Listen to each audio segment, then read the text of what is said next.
आज हम पढ़ने जा रहे हैं induce EMF in a conductor moving in a magnetic field. असल में ये लेक्चर पिछले लेक्चर की कंटिन्यूटी में है, यानी induce EMF in a conductor moving in a magnetic field, जिसके बारे में पहले हम पढ़ चुके हैं। आज उसको मज़ीद आगे पढ़ते हैं। लास्ट टाइम क्या पढ़ा था, इसको मैं अगर आपको बताऊं कि इंड्यूस ईएमएफ इन कंडक्टर क्या था असल में, कि जब भी एक कंडक्टर को हम एक मैग्नेटिक फील्ड के अंदर मूव करवाएं तो उसके अंदर करंट पैदा करने की वजह यानी ईएमएफ पैदा होती है, यानी उसकी वजह से इसके अंदर करंट यानी बिजली आ जाएगी, जो कि फिर एक सेटअप हमने बनाया था, उसके अंदर गैल्वानोमीटर लगाकर हम उस गैल्वानोमीटर की सुई जब हिलेगी तो उससे हमें पता चल जाएगा। और हमने इस सेटअप को फिर आगे देखा था कि वो जो ईएमएफ पैदा होती है वो कितनी होती है, उसको कैलकुलेशन में हम लग गए थे। और उसके लिए हमने छोटे मोटे कंसेप्ट देखे थे कि ज़ाहिर है जब उसको हम हिलाएंगे तो उसके अंदर कंडक्टर के अंदर जो चार्जेस हैं उनके ऊपर फोर्स लगेगी, और वो फोर्स लगने की वजह से चार्जेस एक एंड पे और दूसरे एंड पे आएंगे, जिसकी वजह से एक इलेक्ट्रिक फील्ड और वो फील्ड दोनों चार्जेस के ऊपर फोर्स लगाएंगे और वो फोर्स दोनों बराबर होगी, जिससे हमारे पास ये एक इक्वेशन आई थी। और इस इक्वेशन को फिर हमने इसके अंदर क्या थी, इलेक्ट्रिक फील्ड। इस इलेक्ट्रिक फील्ड को फिर हमने क्या किया था कि in terms of potential difference जो कि डेल वी है उसकी टर्म्स में लिखा था।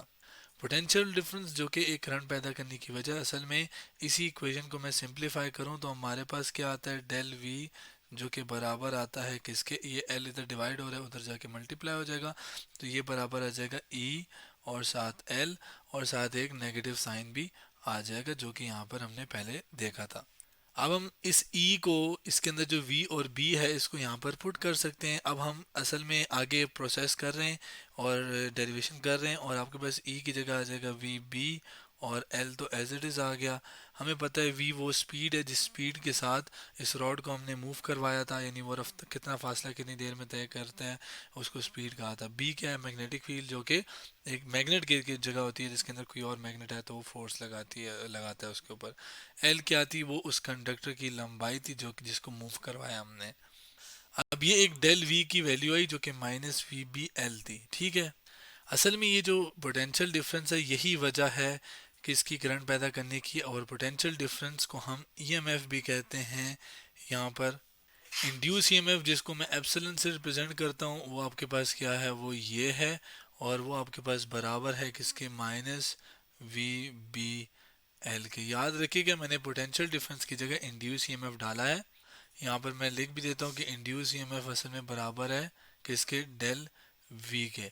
पोटेंशियल डिफरेंस हम कहते हैं कि आपके पास एक फर्ज करें नेगेटिव चार्जेस हैं और ये पॉजिटिव, इन दोनों के दरमियान पोटेंशियल डिफरेंस, यानी यहाँ पर पोटेंशियल और ये पोटेंशियल, चार्ज के ऊपर जब वर्क होगा, काम होगा, जब वो एक फिर जगह से दूसरी जगह जाएगा, तो ये हमारे पास पोटेंशियल डिफरेंस एक होता है।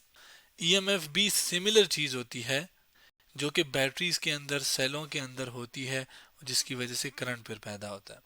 यहाँ पर आप कह लें दोनों को हम सिमिलर ट्रीट कर रहे हैं, उनकी डिटेल में बारीकी में फ़िलहाल मैं नहीं जा रहा। और दोनों होंगे तो ही करंट पैदा होता है, ऐसा नहीं है कि दोनों कोई अलग ही चीज़ हैं, दोनों ऑलमोस्ट सेम चीज़ें हैं। तो ये वो इंड्यूस ईएमएफ है जो हमें चाहिए था। अब कहने को तो सिर्फ एक स्टेप था, लेकिन असल में देखें ये जो इंड्यूस ईएमएफ आया है इसके लिए हमने कुछ बेसिक चीज़ें ली थी। क्या भला, कि हमारे पास जो रॉड की डायरेक्शन है, या आप कह लें जिस तरफ हमने उसको मूव करवाया है, वो था 90 एंगल के साथ, यानी एंगल 90 था। लेकिन अगर ये 90 एंगल ना होता, फर्ज करें एंगल 90 ना होता, तो यहाँ पर 90 साइन थीटा आ रहा होता, वो एंगल कुछ भी हो सकता था, और वही साइन थीटा इधर भी आता, q v B sine theta यहाँ पर आता, यहाँ पर भी साइन थीटा आता, और यहाँ पर भी साइन थीटा आता। और करते करते आप कह लें मैं अगर इसी इंड्यूस ईएमएफ को जर्नली लिखना चाहूँ तो आपके पास वो बराबर है किसके, वो बराबर हो जाएगा माइनस वी बी एल और साइन ऑफ थीटा। अब ये जो ईएमएफ इंड्यूस हुआ है इसके अंदर हमने कंडक्टर को मूव करवाया है, या जो चीज़ कंडक्टर है या तार है उसको मूव करवाया है, जिसकी वजह से इसका एक स्पेशल नाम है इस इंड्यूस ईएमएफ का, वो है मोशनल ईएमएफ, जिसको मैं यहाँ पे लिख लेता हूँ। ये वो ईएमएफ है जो कि कंडक्टर को मूव करने से आया है। ये EMF produce by moving the conductor, या कोई भी तार ले लें, इन अ स्टैटिक फील्ड। ये लिखना बहुत ज़रूरी है, क्या कि एक ऐसी फील्ड जो रुकी हुई है। स्टैटिक का मतलब होता है रेस्ट पर जो हुई हो, जो रुकी हुई हो। तो यहाँ पर जो फील्ड थी वो तो रुकी हुई थी, तो उसमें जो ईएमएफ पैदा हुआ है वो मोशनल ईएमएफ कहलाता है। अब इसी बात को मैं ज़रा और ज़्यादा क्लियर समझाता हूँ एक एनिमेशन से, कि देखें यहाँ पर ये तार इसको मूव कराया तो ईएमएफ जिससे करंट, और करंट से फिर बल्ब रोशन हुआ, बिजली पैदा हुई, ठीक है, चार्जेस की मोशन को करंट कहते हैं। अब यहाँ पे मैं जैसे बता रहा हूँ कि मैग्नेट अपनी जगह है, तार को हिलाया, कंडक्टर को हिलाया, लेकिन इसके उलट भी हो सकता है, इसमें मैं यूं यूं भी कर सकता हूँ। देखें अब कंडक्टर रुका हुआ है या तार रुकी हुई है, मैग्नेटिक फील्ड को तब्दील कर रहा हूँ, मैग्नेटिक फील्ड चेंज हो रही है, उसको ट्रांसफार्मर ईएमएफ भी कहते हैं, ठीक है, जिसमें मैग्नेटिक फील्ड तब्दील हो, जिस पे बिलाल अभी हम बात नहीं करेंगे। अब यहाँ पे एक और बात कि ईएमएफ कहने को तो हमारे पास ईएमएफ आ गई, लेकिन ये ईएमएफ के अंदर देखें तो ये स्पीड, मैग्नेटिक फील्ड और लेंथ और आप कह लें एंगल, इनकी टर्मिनोलॉजीज में मैंने वैल्यू निकाली है, या ये ईएमएफ निकाली है जो कि इंड्यूस ईएमएफ आई है in terms of length, magnetic field and speed. लेकिन अगर मुझे इसको मैग्नेटिक फ्लक्स की टर्म में लेकर जाना हो, यानी इसकी असल तय तक, असल वजह तक मैं जाऊं, जिससे आगे फिर आपको मैग्नेटिक फ्लक्स जो मेरे से आपने सुना वो आगे आपको समझ आ जाएगा। अगर मैं उस इस इंड्यूस ईएमएफ को उसकी टर्मिनोलॉजीज में लेकर जाऊं तो फिर मैं आपको बताता हूं, और नेक्स्ट स्टेप हमारा ये वो है। अब उसके लिए क्या है कि मैं इस इक्वेशन का इस्तेमाल करूंगा। इस इक्वेशन में अगर जो v है, अगर आप उसको देखें तो v क्या है, इस बात को मैं यहाँ पे लिखता हूँ, v है स्पीड। और जनरली स्पीड हम किसे कहते हैं, स्पीड हम कहते हैं कि किसी चीज़ ने कितना फासला, जिसको हम डिस्टेंस कहते हैं, वो तय किया कितनी देर में, उसको हम क्या कहते हैं, स्पीड। तो फासला जो भी है, स्पीड जो भी है। लेकिन अगर मैं यहाँ पर इसी बात को अपने रॉड के अंदर देखो, जो मूव करवाया तो यहाँ से यहाँ मूव करवाया, तो फर्ज करिए यहाँ से यहाँ जो मैंने मूव करवाया वो आपके पास है कितना फासला, वो है डेल एक्स। मैं जस्ट मिसाल दे रहा हूँ, मिसाल कह लें या आप कह लें तब्दीली कह लें जो आई है उसके अंदर, या सॉरी फासला है जो है वो आपके पास कितना है, डेल एक्स। तो मैं यहाँ पर डेल एक्स लिख देता हूँ, और कितनी देर में हुआ चलें डेल टी कह देते हैं। यहाँ पे डेल मतलब होता है चेंज इन, यानी कि किसी चीज़ के अंदर तब्दीली को बताना हो तो हम मैथ्स के अंदर उसको डेल से बताते हैं, ट्रायंगल जैसे ही होती है। एक्स का मतलब फासले के अंदर, टी का मतलब तब्दीली किसके अंदर, टाइम के अंदर। तो यहाँ पे मैं अगर इस टर्म को ले जाऊँ, डेल एक्स यानी वी की वैल्यू डाल दूँ, तो वो आ जाएगी del x divided by del t, और यहाँ पे आ जाएगा बी और एल, और साथ लेफ्ट साइड पे ईएमएफ। अब वापस आए तो डेल एक्स, और चले एल को मैं साथ लिख देता हूँ, इसको मैं कुछ इस अंदाज से लिखता हूँ कि देखिए ये माइनस और ये बी ऊपर आ जाता है, डेल्टा टी को मैं इधर लिख दूँ, और ये डेल एक्स को और लेंथ को आपस में साथ साथ लिख देता हूँ, ये यूं और ये यूं। अब ये मैं क्यों साथ लिखा, अब वापस आए वापस डायग्राम के ऊपर, बार बार बजाने जाए कि मैं ऊपर जाऊं, मैं इसको नीचे ही ले आया हूं। अब देखिए यहाँ पर ये क्या था, ये था डेल एक्स, मैं लेबल भी कर देता हूँ, ठीक है। अब अगर आप इस जगह को देखें जो कि ये यहाँ से इस रॉड को हरकत करवाई इधर, तो ये जो चीज़ बनती है ये क्या है, ये आपको एरिया नहीं नज़र आ रहा, वो एरिया जिसके अंदर इस कंडक्टर को मूव करवाया हमने। तो अगर आप देखें तो एरिया इस एक रेक्टेंगल की तरह है। रेक्टेंगल का एरिया हम कैसे निकालते हैं, जब हम उसकी लेंथ को उसकी विड्थ से मल्टीप्लाई करते हैं। अब यहाँ पे विड्थ क्या है, जो रॉड की लेंथ है, और सॉरी लेंथ क्या है, रॉड की लेंथ है ये एल, और विड्थ क्या है डेल एक्स, जो कि आपस में लिखी हुई है। तो एरिया ऑफ रेक्टेंगल असल में बराबर होता है लेंथ मल्टीप्लाई बाय विड्थ, और लेंथ क्या है हमारे पास, वो है एल, जो कि यहाँ पर ये लिखी है, और विड्थ क्या है डेल एक्स, जो कि ये लिखी है। यानी इन ये दोनों मिलाकर मुझे क्या दे देंगे, एरिया दे देंगे। किसका एरिया दे देंगे, उस एरिया, वो एरिया दे देंगे जिसके अंदर कंडक्टर को मैंने मूव करवाया।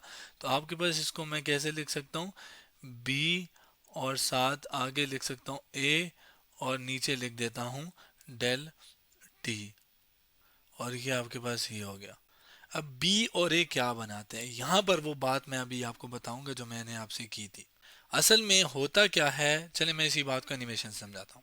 ये एनिमेशन वही फेड डॉट कैलकुलेटर और डीडीयू की वेबसाइट से मैं दिखा रहा हूँ। ये मैग्नेट है, ये कॉयल है। इस मैग्नेट की जो मैग्नेटिक फील्ड है उसको शो करने के लिए हम लाइंस का इस्तेमाल करते हैं, जो कि आपको नज़र आ रही हैं, जो कि इस मैग्नेटिक फोर्स की डायरेक्शन को, यानी जो ताकत लगाते हैं ना दूसरे मैग्नेट के ऊपर, उसकी डायरेक्शन को बताती है। यानी यहाँ से यूं लाइन जा रही है, इसका मतलब ये वाला मैग्नेट इस तरफ फोर्स लगाएगा। खैर, ये जो मैग्नेटिक फील्ड लाइंस जो हैं अगर आप देखें तो अब कितनी इस कॉइल से, इस सर्कुलर हिस्से से कितनी लाइंस जा रही हैं, 1 2 3 4, बाकी नहीं जा रही।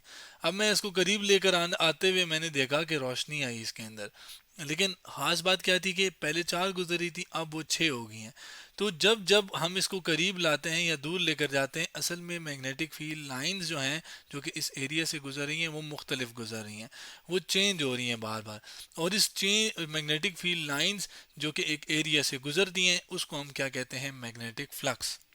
यहाँ पर भी अगर आप देखें, रॉड इधर था, रॉड ने ये वाला एरिया तय किया, इस पहले जब वो फर्ज करें कि वो यहाँ पर था, तो जूं जूं वहां जा रहा था तो जो ये लाइंस, ये क्रॉस आपको नजर आ रही है जो कि अंदर की तरफ मैग्नेटिक फील्ड लाइंस थी, मैग्नेटिक फील्ड थी, वो आपके पास यूं मूव करते हुए वो एरिया के अंदर वो एरिया बढ़ता जा रहा था, तो लाइंस भी बढ़ती जा रही थी, जिसकी वजह से मैं कह सकता हूँ कि लाइंस तब्दील हो रही थी, यानी इसके अंदर फ्लक्स आ रहा था। वो जो फ्लक्स है वो तब्दील हो रहा था, और फ्लक्स को हम लिखते हैं मैग्नेटिक फ्लक्स, रिप्रेजेंट करते हैं हम इसको फाई के साथ, फाई बी के साथ, क्योंकि ये मैग्नेटिक फील्ड की लाइंस किया या मैग्नेटिक फ्लक्स है, और वो बराबर होता है बी ए, और साथ आता है कॉज ऑफ थीटा। अब इस एरिया का अगर हम ए, असल में ए क्या होता है, ए और बी के दरमियान जो एंगल होता है वो थीटा होता है। यहाँ पे मैं उसको थीटा डैश कर लेता हूँ क्योंकि पहले भी हम थीटा यूज कर रहे थे ना। और वो इस एरिया के परपेंडिकुलर, यानी वो अंदर की तरफ होगा, और फील्ड भी अंदर की तरफ है, यानी एंगल क्या हो जाएगा, जीरो, दोनों एरिया के दरमियान जीरो, और कॉस जीरो क्या होता है, 1। तो यहाँ पे मैं इसको डायरेक्ट लिख सकता हूँ बी ए, यानी 5b आपके पास बराबर है किसके, बी ए के। और वो बी ए में जो आपके पास ए है ये असल में किसके बराबर था, जैसे मैंने बताया डेल एक्स के, और साथ आपके बराबर था वो एल के। अब चूंकि जो तब्दीली आ रही है वो एक्स के अंदर आ रही है, लेंथ तो सेम है, ये लेंथ तो है वो सेम है, लेकिन ये डेल एक्स ये तब्दील हो रहा है। तो डेल एक्स की तब्दीली की वजह से जो ओवरऑल, ये तो मैंने जर्नल लिख दिया ना, तो ओवरऑल जो फ्लक्स होगा वो भी तब्दील हो रहा होगा। क्यों, क्योंकि अब डेल एक्स तब्दील हो रहा है तो फ्लक्स भी तब्दील हो रहा है। तो इस चीज़ को मैं मद्देनज़र रखते हुए मैं बी डेल एक्स और एल की जगह डेल 5b लिख सकता हूँ। अब ये तीनों चीज़ें क्या ऊपर आपको कहीं नज़र आई हैं, वो ये तीनों चीज़ें ये वाली मुझे नज़र आ गई हैं।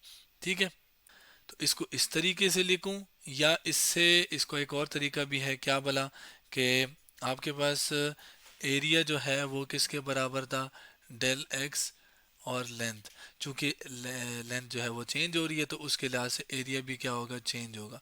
तो बजाय इसके कि मैं सिर्फ ए लिखूं, मैं इसको यहाँ पे तो चले जनरल लिख दिया ना मैंने, इसको मैं यहाँ पर फिर ए नहीं लिखूंगा, इसको फिर मैं लिखूंगा डेल ए, क्योंकि एक्स बार बार तब्दील हो रहा है, इसकी वजह से एरिया भी बार बार तब्दील होगा। तो खैर ओवरऑल इस पूरी चीज़ की जगह पे हम मैं क्या लिख सकता हूँ, फाइ बी तब्दील हुआ, फाइ बी, तो ये ऊपर आ जाएगा फाइ बी फ्लक्स, और नीचे आपके पास क्या था, डेल टी, और साथ माइनस, और ये किसके बराबर था, ईएमएफ के। ऊपर दिखा भी देता हूँ कि बाकी ये चीज़ ऐसे माइनस आ गया, डेल्टा टी और ईएमएफ। अब ईएमएफ यहाँ पर मैंने किसकी, फ्लक्स की टर्म में लिखा, जो कि कहता क्या है, ये स्टेटमेंट क्या कहती है कि change in magnetic flux with respect to time will produce, यहाँ पे विल भी लिख दे, विल प्रोड्यूस क्या, ईएमएफ, यानी कि जब फ्लक्स टाइम के लिहाज से तब्दील होगा उससे आपके पास क्या पैदा होगी, ईएमएफ पैदा होगी, जो कि यहाँ पर हमें पता है। और इसी को हम कहते हैं Faraday's law of electromagnetic induction, यानी ये जो स्टेटमेंट हमने प्रूव की, ईएमएफ निकाली, ये असल में क्या है, Faraday's law of electromagnetic induction.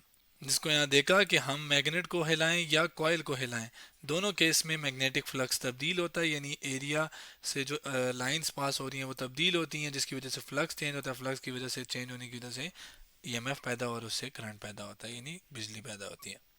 आखिर में चीज़, ये जो माइनस साइन है, ये माइनस साइन हमें क्या बताता है कि जो ईएमएफ इंड्यूस यानी ईएमएफ पैदा होगा उसकी डायरेक्शन क्या होगी, यानी negative sign tell us about the direction of induce EMF, जो कि हम उसके अपने यानी नेगेटिव, ऐसा में ये जो डायरेक्शन है ये हमें लेंजेस लॉ से पता चलती है, और ये सारी चीज़ हम लेंजेस लॉ वाले लेक्चर के अंदर पढ़ेंगे।